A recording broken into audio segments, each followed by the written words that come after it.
During a candlelit ceremony on a full moon night, an enlightened master places his hand on the forehead of a novice while reciting an ancient mantra.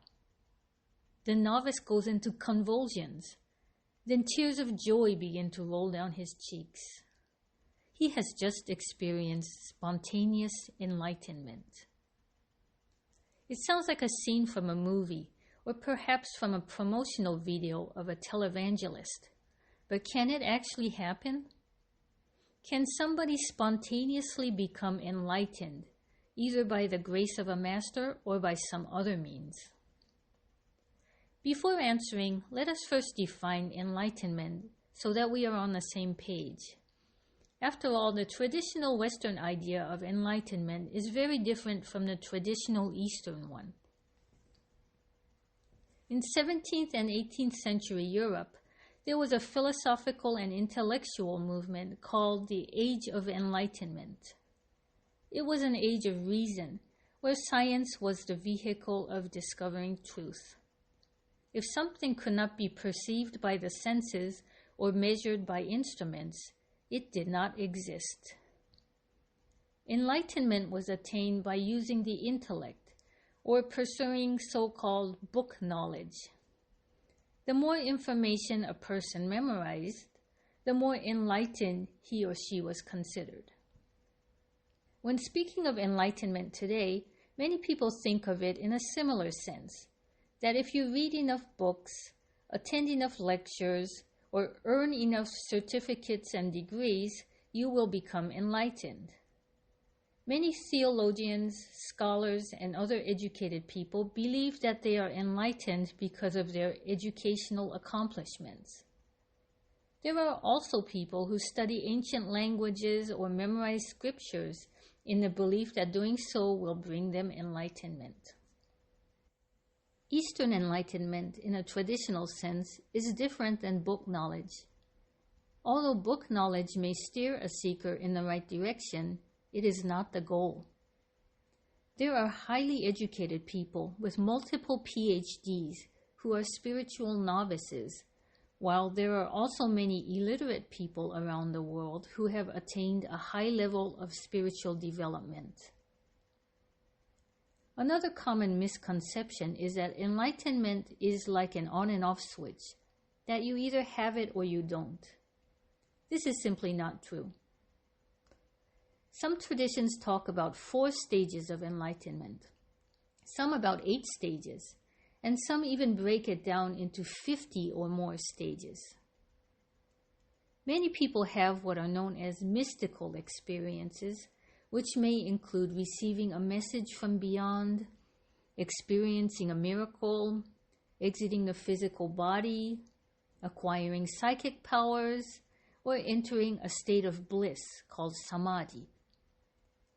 This experience, combined with the belief that there is only one level of enlightenment, may convince them that they attained moksha, or the highest level of enlightenment, which results in liberation. Persons who have had such an experience may believe that they are a messiah. They will go around advertising their enlightenment, maybe by writing an autobiography, selling enlightenment courses, accepting disciples, or appearing on talk shows. They may say things like, "Ever since I became enlightened, I am completely at peace. I am not afraid of anything. I am one with God. I am invincible, and I can teach you all to be like me." While they may be sincere in their belief and their desire to help others, talking about "I this, I that" is what true spiritual masters have warned about throughout the ages. It is called egoism. Such persons risk halting their growth or even regressing because of the delusion. An enlightened person does not go around advertising the fact that they are enlightened. They do not feel a need to impress anyone, humility being one of the qualities that they would have developed during their quest. This does not mean that those who seek recognition for their experiences are dishonest or that they don't have useful knowledge to share. The point here is not to criticize anyone, but to point out that mystical experiences are only the beginning and not the end of our journey. There is a phenomenon in Eastern tradition called Shaktipat. It is where an enlightened being transmits his or her spiritual energy to others, usually through a touch to the forehead, reciting of a mantra, or through a deep glance, and the recipient instantly becomes enlightened. While there seem to be real cases of Shaktipat, they are not common. It also requires that the recipient has done his or her share of preparation and is ready to receive it.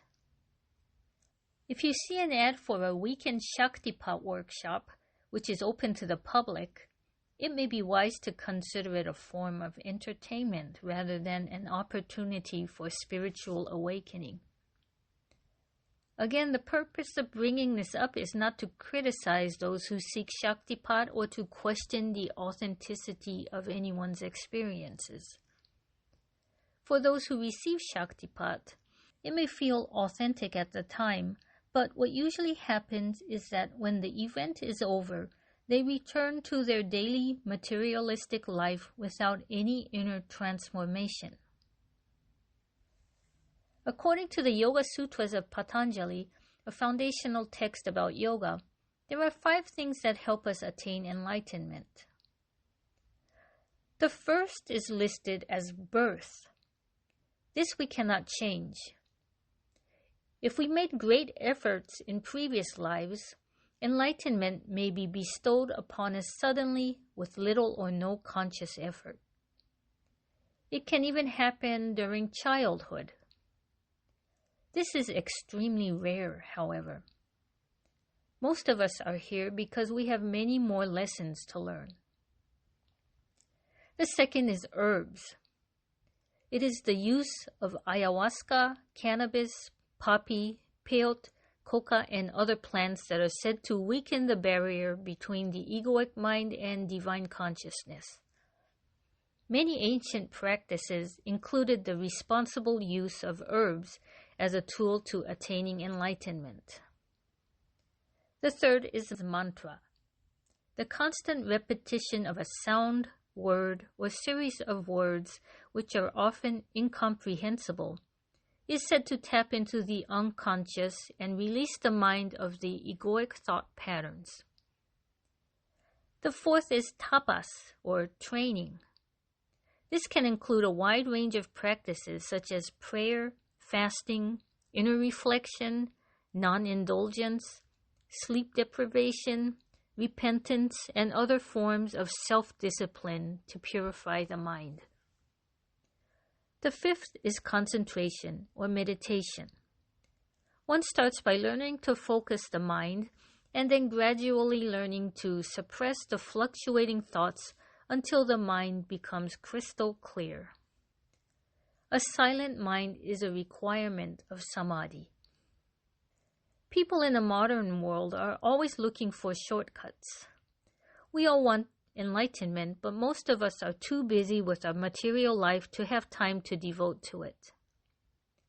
We are thus willing to pay for instant enlightenment in the hopes of attaining it with minimal effort. Unfortunately, that is not what the saints and sages teach. Enlightenment requires sincere, dedicated, long-term effort. There is no way around it. The enlightenment process is like trying to crack open a boulder using a little hammer.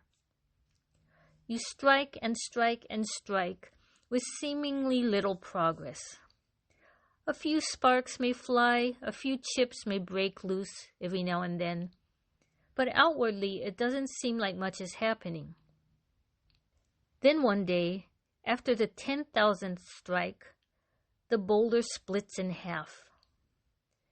Although it may look like it was the 10,000th strike alone that split the boulder, in actuality each little stroke contributed to its final big split.